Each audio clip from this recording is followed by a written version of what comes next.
Muy buenos días, bienvenidos a Directo América de France 24. Yo soy Elena Lozano y todo lo que verá a continuación es noticia. Iniciamos. En Siria, el gobierno de facto anunció un alto el fuego en Esbeida y el despliegue de sus tropas al sur del país para asumir el control de la seguridad tras 2 días de ataques entre la tribu beduina y combatientes drusos. Israel volvió a lanzar bombardeos en favor de los drusos. El primer ministro francés François Bayrou presenta un plan a 4 años para la recuperación de las finanzas públicas del país con un ahorro de unos 44.000 millones de euros para el próximo año y para ello propone que el gasto, excepto en defensa, se congele en 2026 a los niveles de 2025. El fiscal general de Brasil, Paulo Gonet, pide condenar al expresidente Jair Bolsonaro y a 7 de sus antiguos colaboradores por el supuesto intento de golpe de Estado ocurrido en enero del 2023.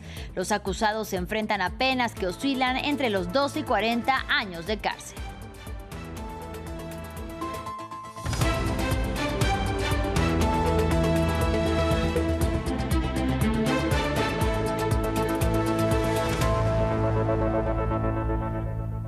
Iniciamos en Siria tras 2 días de intensos ataques entre las tribus beduín y combatientes drusos que dejan casi un centenar de muertos.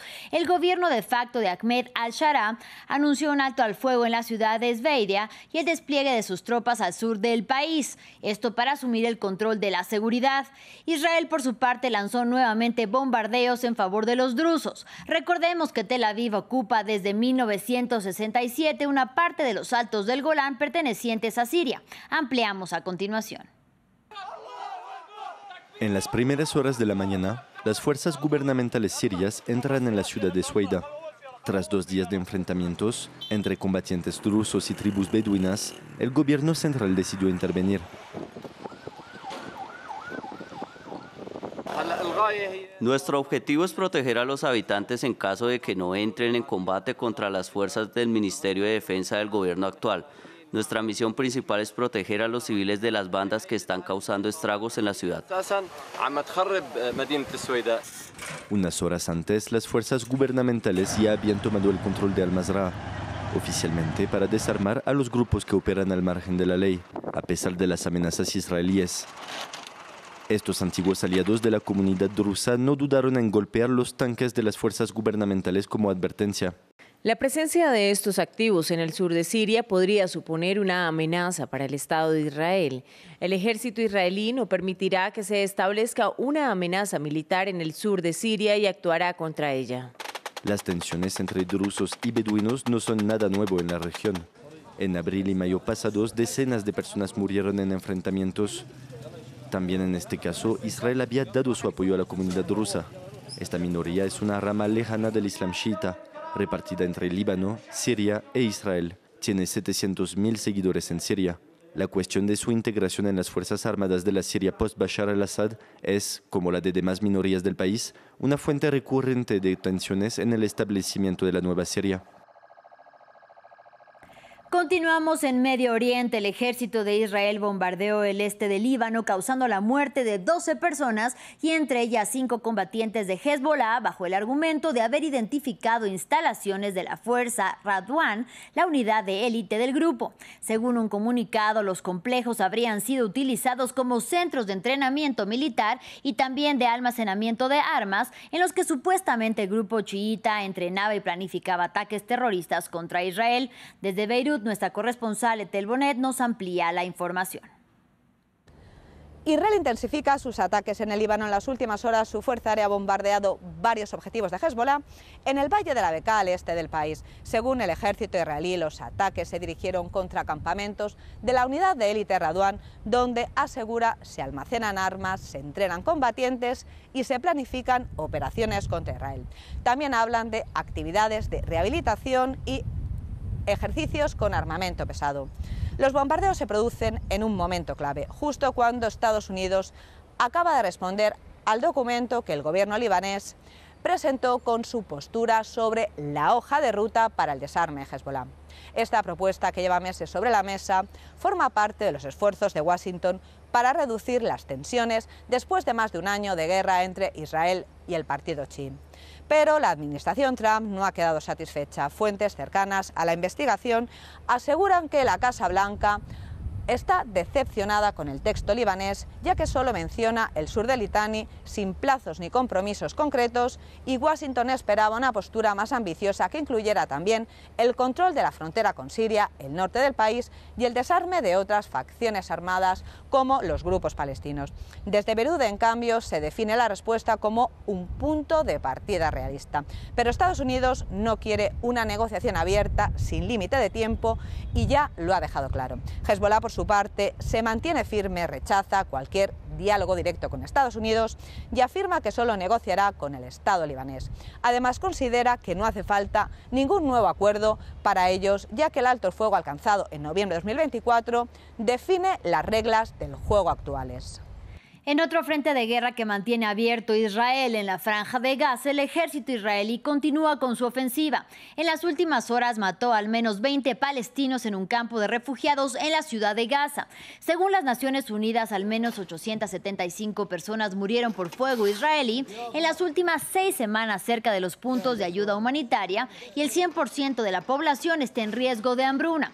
Mientras tanto, Qatar, mediador del conflicto, dice que las negociaciones para la tregua en el enclave palestino están en sus etapas iniciales, al tiempo que delegaciones de Israel y Hamas siguen negociando sin éxito en Doha desde hace más de una semana. Actualmente, 1 de cada 10 niños examinados en esas clínicas e instalaciones de UNRWA está desnutrido. Antes de la guerra, la desnutrición aguda era poco frecuente en la Franja de Gaza. Un enfermero de UNRWA con el que hablamos nos contó que antes solo veía estos casos de desnutrición en libros de texto y documentales. Hoy los atiende personalmente en los centros de salud de UNRWA. Ahora vamos a Ucrania. El primer ministro Denis Shmyhal presentó su carta de renuncia. Su salida del gobierno encabezado por Volodymyr Zelensky responde a la mayor reorganización del gabinete en tiempos de guerra.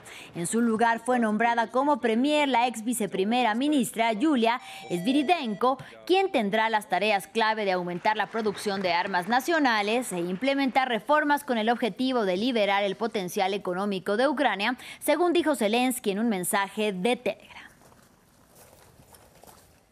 Mientras tanto, en terreno, un ataque con drones ucraniano contra la ciudad rusa de Voronezh dejó heridas a 16 personas, incluido un adolescente, según reportaron autoridades locales. En tanto, el Ministerio de Defensa de Rusia informó que derribó 55 drones durante la noche en 5 regiones del país y el Mar Negro. Los ataques de Kiev ocurren en represalia por los récords de disparos de drones y misiles que Moscú lanzó en las últimas semanas, en momentos en los que las negociaciones de un alto el fuego se encuentran en punto muerto. En otro orden de ideas, en Francia, el primer ministro François Bayrou presenta un plan a 4 años para la recuperación de las finanzas públicas del país, con un ahorro de casi 44.000 millones de euros para el próximo año. Y para ello propone que el gasto, excepto en defensa, se congele en 2026 a los niveles de 2025.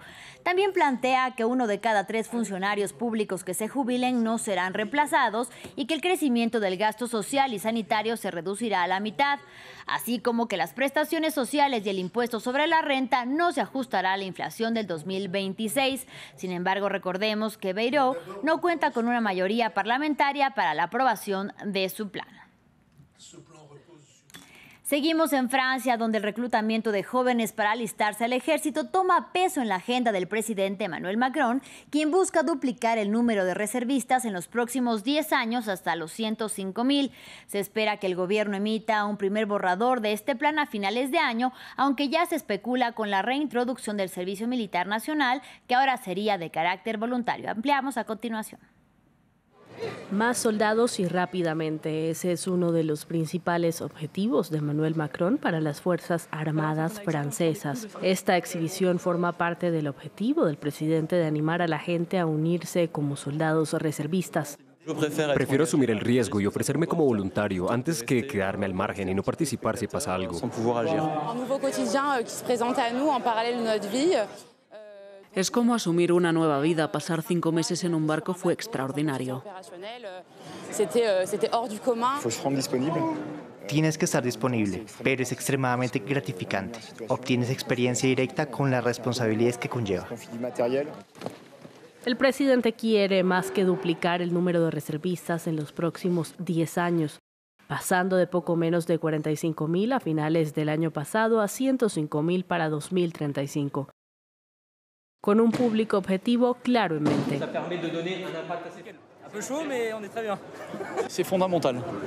Es esencial que los jóvenes tomen conciencia de las amenazas en todo el mundo y sepan que pueden hacer su parte para ayudar. Como parte de esta misión se habla de reintroducir el servicio militar nacional que fue obligatorio hasta 1997. Esta vez sería de carácter voluntario. Me interesaría participar cuando termine mis estudios, sobre todo por el lado disciplinario. Mis padres me contaron que incluso pudieron sacar su licencia de conducir durante el suyo. Se espera un borrador del plan para finales de año. En información sobre nuestro continente americano, vamos a Colombia porque este martes entra en vigencia una nueva reducción de la semana laboral de 46 a 44 horas como parte de la disminución gradual que pretende llevarla a 42 horas en 2026. Este alivio para empleados se complementó recientemente con una reforma laboral que aumenta los recargos nocturnos y dominicales para los trabajadores formales. Sin embargo, la ley ha sembrado incertidumbre entre los empresarios que advierten de sobrecostos que podrían poner en peligro su operación y a la vez fomentar la informalidad que hoy supera el 50% de la población ocupada en Colombia. En Brasil, el fiscal general Paulo Gonet pidió condenar al expresidente Jair Bolsonaro y a 7 de sus antiguos colaboradores por el supuesto intento de golpe de Estado ocurrido en enero del 2023.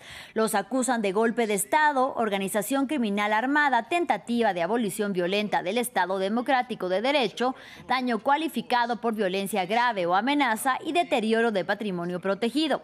Y se enfrentan así a penas que oscilan entre los 12 y 40 años de cárcel. Según la Fiscalía, existe un amplio conjunto de pruebas que revelarían la trama conspiratoria.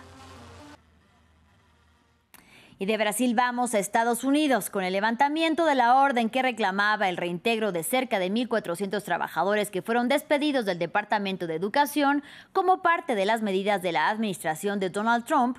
La Corte Suprema abrió el camino para que el presidente republicano retome su plan para desmantelar esta dependencia. ¿Qué implica la medida? Lo vemos en el siguiente informe de El Mariángulo. Luz verde para Trump y su plan para desmantelar el Departamento de Educación de Estados Unidos. Luego de que el máximo tribunal estadounidense levantara la orden de un juez federal que buscaba revertir el despido de 1.400 exfuncionarios de la cartera educativa, el camino luce despejado para el líder republicano, quien celebró la medida en Truth Social. El gobierno federal ha estado arruinando nuestro sistema educativo, pero vamos a revertirlo devolviéndole el poder al pueblo. Los estudiantes estadounidenses serán los mejores, más brillantes y con mayor nivel educativo del mundo, gracias a la Corte Suprema de los Estados Unidos. Con esta decisión, el gobierno de Trump tiene ahora carta blanca para reanudar una de sus mayores promesas de campaña: liquidar el departamento educativo, mediante reducciones drásticas que la cartera no tendrá más opción de momento que implementar. El Departamento de Educación de Estados Unidos cumplirá ahora con su mandato de restaurar la excelencia en la educación estadounidense. Implementaremos la reducción de personal para promover la eficiencia y la rendición de cuentas y para garantizar que los recursos se dirijan a quienes más importan: estudiantes, padres y docentes. A medida que la educación regresa a los estados, esta administración continuará cumpliendo con todas sus obligaciones legales, al tiempo que se empodera a las familias y al personal docente mediante la reducción de la burocracia educativa. La decisión del Supremo anula el bloqueo temporal que pesaba sobre los planes de Trump, al frenar su intención de recortar solo en 2025 al menos un tercio de los cargos del Departamento de Educación, que cuenta con más de 4.100 funcionarios. Aunque el cierre de este departamento es competencia del Congreso, con las reducciones Trump lograría debilitar su funcionamiento al orillarlo a trabajar solo con los funcionarios indispensables y su presupuesto más básico. Fin del informativo. Gracias por su compañía. Hasta la próxima.